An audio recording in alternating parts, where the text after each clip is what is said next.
নমস্কার, সকলকে English learning চ্যানেলে স্বাগত। আজকের ভিডিওতে আমরা আলোচনা করব এবছর যারা মাধ্যমিক পরীক্ষা দেবে তাদের জন্য খুবই গুরুত্বপূর্ণ আরেকটি রাইটিং নিয়ে। আজকেরটাও একটা নোটিশ রাইটিং। আমি অলরেডি কোন নোটিশগুলো তোমাদেরকে ফাইনাল এবং টেস্ট পরীক্ষার জন্য ভালো করে প্রস্তুত করতে হবে তা নিয়ে ডিটেলস আলোচনা করে ভিডিও আপলোড করেছি। যারা দেখোনি তাদের জন্য আমি ডেসক্রিপশন বক্সে সেই ভিডিওর লিঙ্ক দিয়ে দিয়েছি, তোমরা দেখে নিও। এবং বেশিরভাগ অ্যান্সারও আমি অলরেডি আপলোড করে দিয়েছি ওই রাইটিংগুলোর মধ্যে। যারা দেখোনি তাদের জন্য সেই অ্যান্সারের ভিডিও লিঙ্কগুলো আমি ডেসক্রিপশন বক্সে দিয়েছি, তোমরা তোমাদের সময় মতো দেখে নিও। আর এছাড়াও যে লেটারগুলো ইম্পর্টেন্ট, এবছর পার্সোনাল লেটার ইম্পর্টেন্ট আছে, যে লেটারগুলো তোমাদেরকে ফাইনাল পরীক্ষার জন্য ভালো করে প্রস্তুত করতে হবে তার সাজেশন ও ডিটেলস আলোচনা করে আপলোড করেছি, সেটাও দেখে নিও। সব লিঙ্ক ডেসক্রিপশন বক্সে দেওয়া আছে, বা তোমরা প্লেলিস্টে গিয়ে মাধ্যমিক ইংলিশ সাজেশন 2026 প্রত্যেকটা ভিডিও এই লিস্টে তোমরা পেয়ে যাবে। চলো শুরু করা যাক আজকের আলোচনার বিষয়। দেখো, আজকে আমরা আলোচনা করব সায়েন্স এক্সিবিশন নোটিশ নিয়ে। যে মনে করো তোমার স্কুলেতে একটা বিজ্ঞান প্রদর্শনীর ব্যবস্থা করা হয়েছে, তুমি সায়েন্স ক্লাবের সেক্রেটারি হয়ে স্টুডেন্টদের উদ্দেশ্যে একটা নোটিশ লেখো। তখন আমরা উত্তরটা কিভাবে লিখবো সেটা নিয়ে ডিটেলস আলোচনা করব। দেখো, প্রথমেতে আমাদেরকে নোটিশ লিখতে গেলে প্রত্যেকের স্কুলের নামটা লিখতে হয়। আমি এখানে নির্দিষ্ট কোনো স্কুলের নাম লিখিনি, এবিসি হাই স্কুল লিখেছি। তোমরা অবশ্যই তোমরা যে স্কুলে পড়ো সেই স্কুলের পুরো নামটা এখানে লিখবে। তারপরে দেখো, এইখানে কিন্তু যখন আমরা স্কুলের নামটা লিখবো প্রতিটা ওয়ার্ডের ফার্স্ট লেটারগুলোকে ক্যাপিটাল করব। তারপরে দেখো, নোটিশ লিখবো প্রত্যেকটা লেটার ক্যাপিটালে।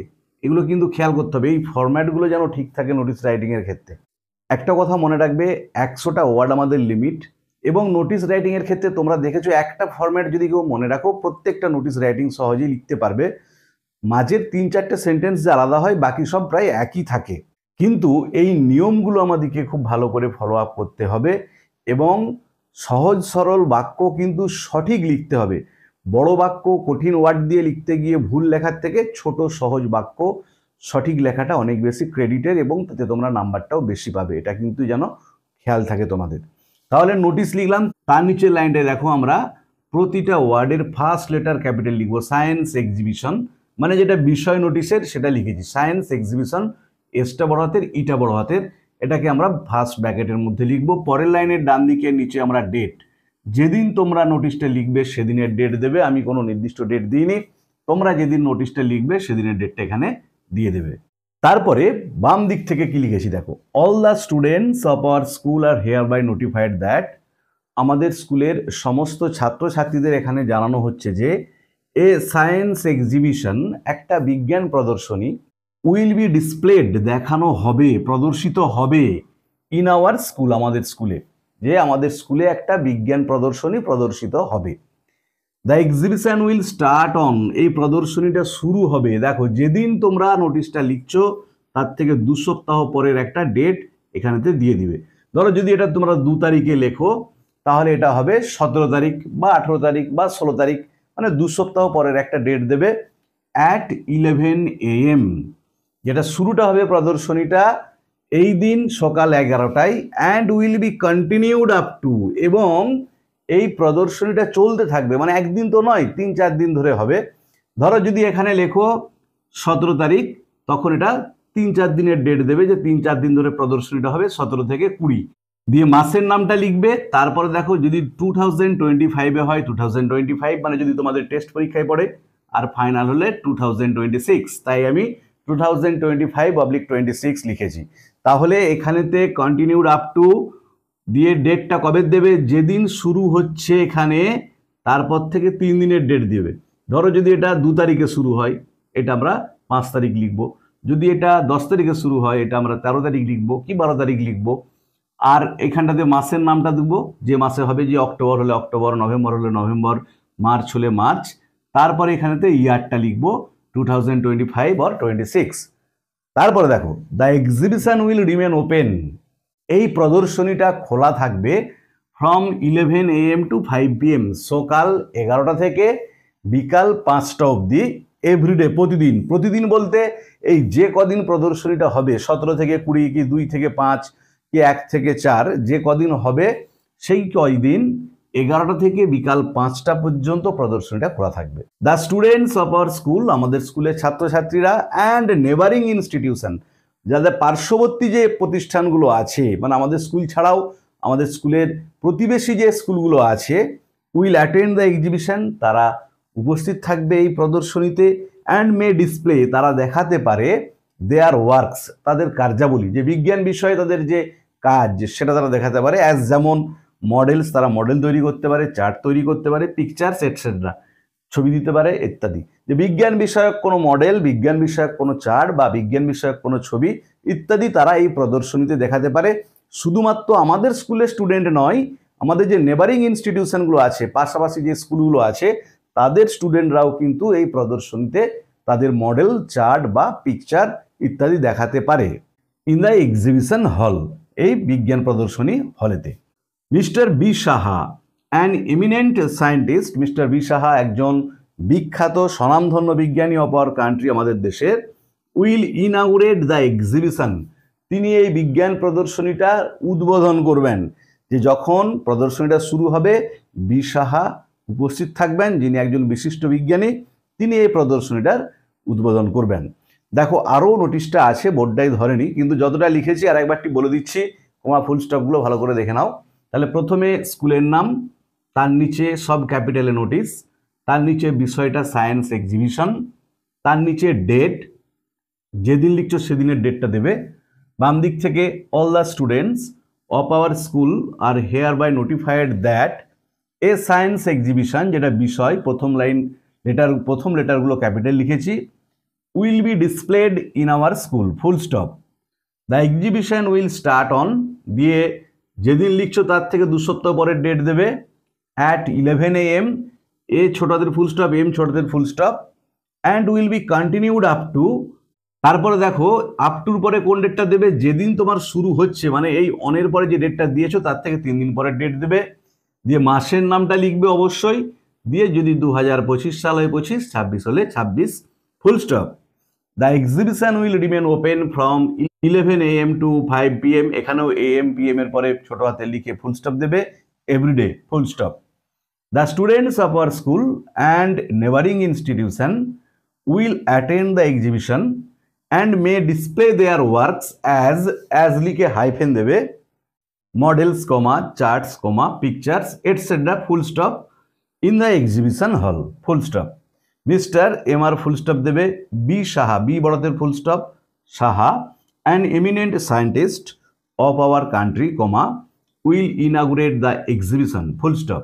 তারপরে দেখো তারপরে কি লিখেছি, those who are interested to participate in the exhibition, তারা যারা আগ্রহী এই প্রদর্শনীতে অংশগ্রহণ করতে, আর আস্কড, তাদের বলা হচ্ছে, টু এনলিস্ট দেয়ার নেমস, তালিকাভুক্ত করতে, নথিভুক্ত করতে তাদের নামগুলোকে, and particulars of their exhibit, এবং তারা যেটা প্রদর্শনী করবে তার পার্টিকুলার, মানে সে কি দেখাবে ওই প্রদর্শনীতে, বা কোন চার্ট বা কোন মডেল কি প্রদর্শন করবে ওই এক্সিবিশনেতে, সেটার পার্টিকুলার্স মানে ডিটেলসটা তাকে লিখতে হবে।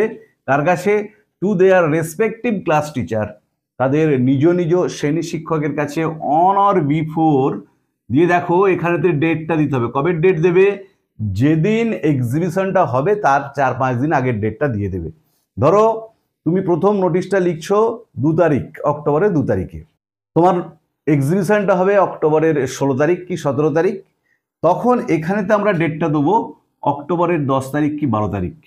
তাহলে এইখানেতে যে নাম লেখানোর তারিখটা সেটা হচ্ছে যেদিন প্রদর্শনীটা হবে তার থেকে 4-5 দিন আগের, আর যেদিন নোটিশটা লিখছো তার থেকে 8-10 দিন পরের, এটা যেন খেয়াল থাকে। The exhibits will remain in responsibility, প্রদর্শিত জিনিসগুলো থাকবে পূর্ণ দায়িত্বে অফ দ্য অনার্স, মালিকদের, ডিউরিং ডিসপ্লে, প্রদর্শনীর সময়, মানে যে সকল স্টুডেন্ট যে সকল জিনিস প্রদর্শন দেখাবে প্রদর্শনীতে, তার দায়িত্ব সেই জিনিসগুলোকে ভালো রাখার দায়িত্ব কিন্তু তার নিজের, যে ডিউরিং ডিসপ্লে প্রদর্শনীর সময়, অ্যান্ড উইল বি রিটার্নড, সেগুলো ফেরত দেওয়া হবে, টু দেম, তাদের, আফটার দ্য এক্সিবিশন, প্রদর্শনীর পরে।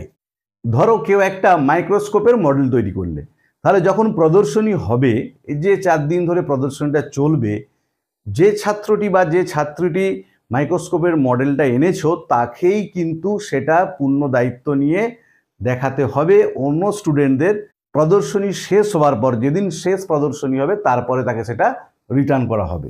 The science exhibition committee will not pay any compensation.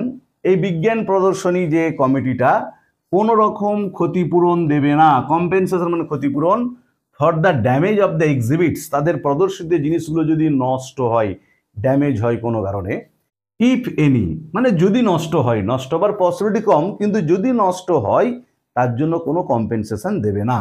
The participants May contact, অংশগ্রহণকারীরা যোগাযোগ করতে পারে টু দ্য আন্ডারসাইন্ড, নিম্ন স্বাক্ষরকারীর সাথে, ফর মোর ডিটেলস, আরও পুঙ্খানুপুঙ্খ জানার জন্য।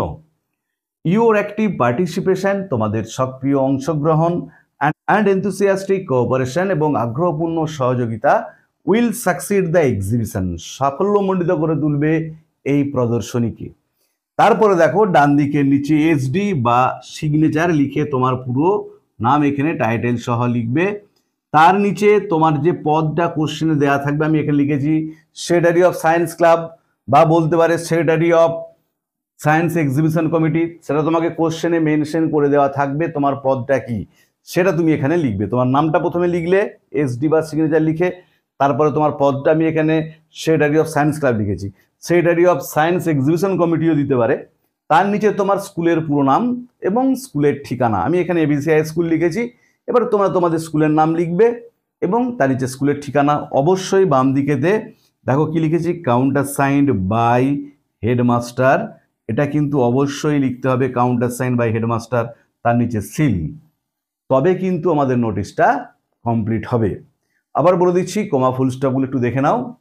Those who are interested to participate in the exhibition, comma, are asked to enlist their names and particulars of their exhibits to their respective class teacher on or before, দিয়ে এখানে ডেটটা দেবে যেদিন এক্সিবিশনটা শুরু হবে তার থেকে 4-5 দিন আগের ডেট, মাস এবং ইয়ার, মানে শুধুমাত্র ধরো 4th অক্টোবর লিখলে হবে না, 4th অক্টোবর 2025, বা ধরো 20th মার্চ 2026, মানে ডেট, মাস এবং ইয়ারটা লিখবে।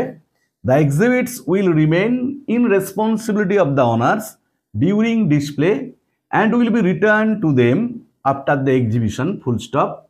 The science exhibition committee will not pay any compensation for the damage of the exhibits, comma, if any, full stop. The participants may contact to the undersigned for more details, full stop. Your active participation and enthusiastic cooperation will succeed the exhibition, full stop.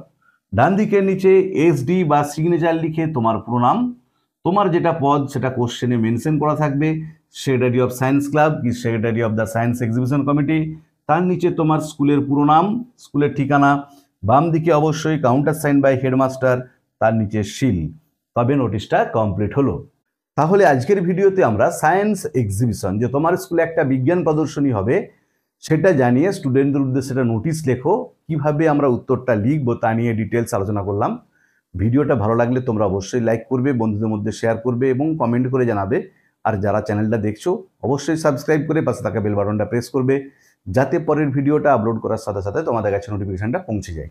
আমি already তোমাদের notice রাইটিংয়ের suggestion, personal letter রাইটিংয়ের suggestion upload করেছি, যারা দেখোনি তাদের জন্য description বক্সে লিঙ্ক দিয়েছি, তোমরা দেখবে। এছাড়াও ফাইনাল এবং টেস্ট পরীক্ষার জন্য যারা 2026 সালে ফাইনাল দেবে, তাদের ফাইনাল এবং টেস্ট পরীক্ষার জন্য ইম্পর্টেন্ট নোটিশগুলো, পার্সোনাল লেটার, বেশ কয়েকটা important process writing, story writing, paragraph writing নিয়ে ডিটেলস আলোচনা করে ভিডিও আপলোড করেছি এবং আরও আপলোড করব।